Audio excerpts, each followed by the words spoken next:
in reference to the situation of African American females at the 21st century. And I want you ladies to know how appreciative we are for the information that you've given us. But let's take this last segment, Ms. Favors, to have each of you to give us some information about a topic that you consider to be one of the most important topics dealing with African American females today, and et cetera. And then we'll be able to shut out this show during the last.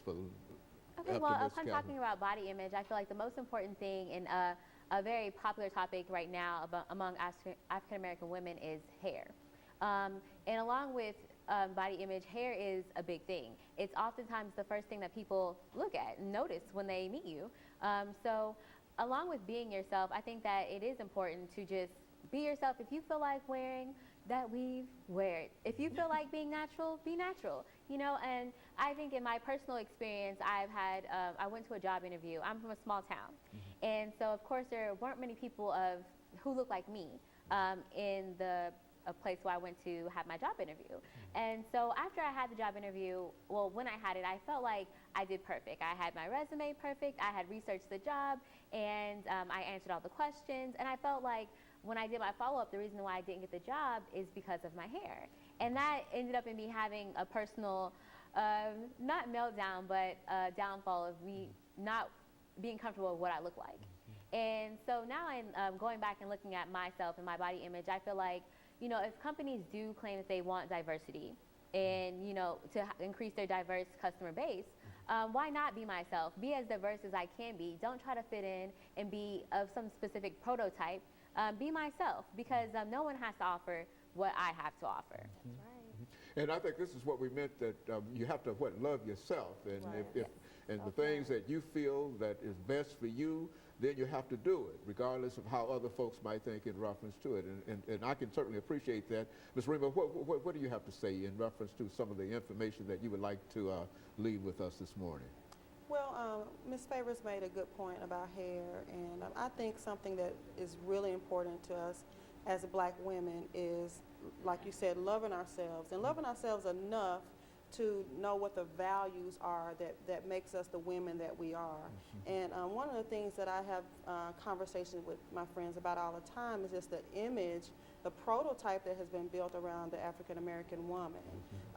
Everybody talks about the whole twerking and the videos and just the way that we present ourselves and the people who get the most attention. In one voice we say, you know, be who you are, and then the other voice says you have to look a certain way. You have to have this type of waistline and all the other attributes that are just physical. And I just want to encourage African American women to look past the physical and to their heart, to their character, and you attract the kind of people who are really attracted to those type of things, because as we move forward, you know, we have to dispel all of the things that promote the negativity, the reality TV, the different shows that are on that our young people watch doesn't promote the positivity in African American women. And as you said earlier, loving yourself comes into play.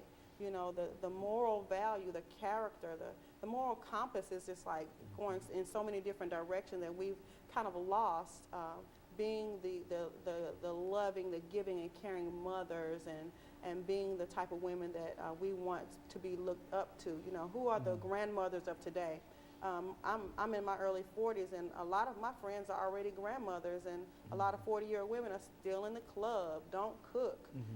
You know, the family values are, you know, just gone haywire. So I just really, you know, want to be that type of woman that brings that back, that brings the spirituality of the household back, that has morals and values and principles. Not that I'm a prude per se, but I just want to make sure that there are certain standards in which people ought to live by, right, and how they ought to judge themselves as well as other folks, and et cetera. You think that? Exactly. So if we want to be respected and admired and revered for the women that we are, that's what we should project to the world. You know, we've got enough Nene Leakes and you know those type of women and what they project in reality TV. Where are the women, the strong backbones, the Madeas, the real Madeas, and the women that you know move our families forward? That's the type of woman I want to be, and that's the type of poetry that I share with the people in my community. There's nothing more important in terms of living than respect,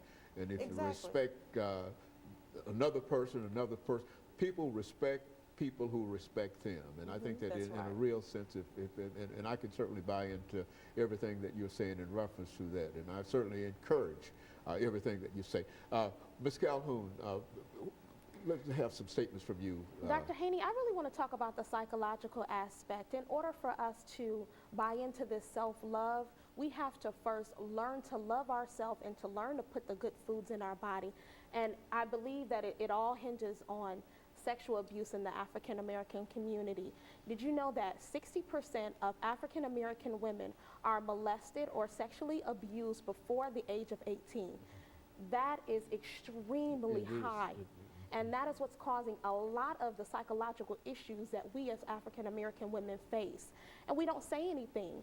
It's what happens in this house stays in this house, or this is family business. We don't seek outside counsel. We don't go to therapists. We don't go to psychiatrists.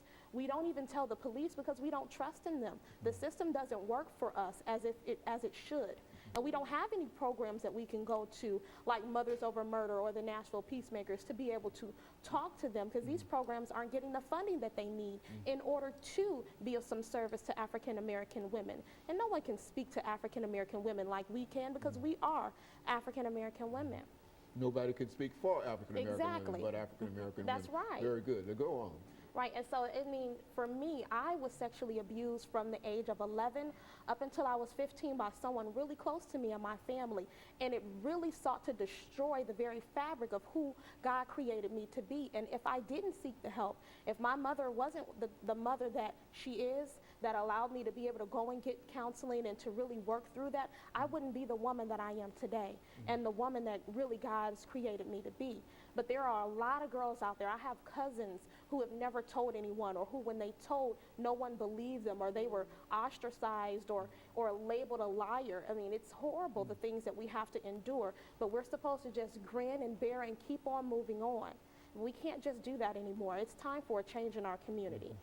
And so you think that what we're trying to do today is important and instructive, you believe, for a large number of African American females, well, not only for African American females, but for all individuals to hear, because it's not really, it's not your problem in a real sense. It's problems that other folks have in reference to you that creates the problem for you. And so what, and I think the outpouring of what the three of you are doing now sort of justifies in a real sense what we're trying to accomplish. That is to recognize that we're coming up on what we call Women's History Month and all of those things that women are involved in.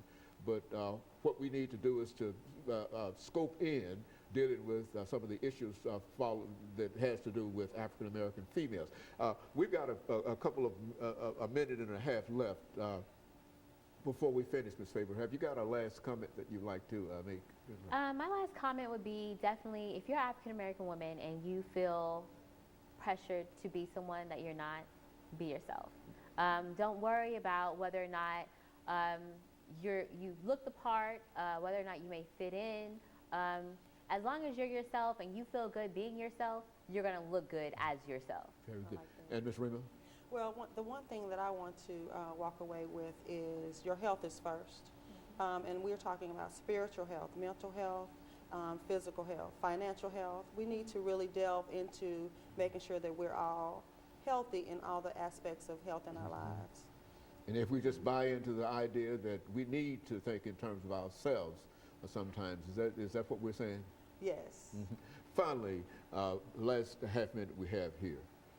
If someone is touching you inappropriately, no matter who it is, tell someone, reach out. There are resources for you out in this community, and there are people that really believe in you and really have your best interest at heart. So speak up. And let me thank the three of you for bringing that excellent information to us.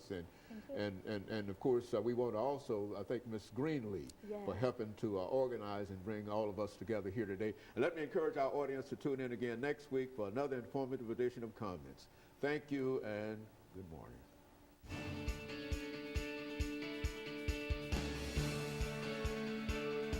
Nashville's only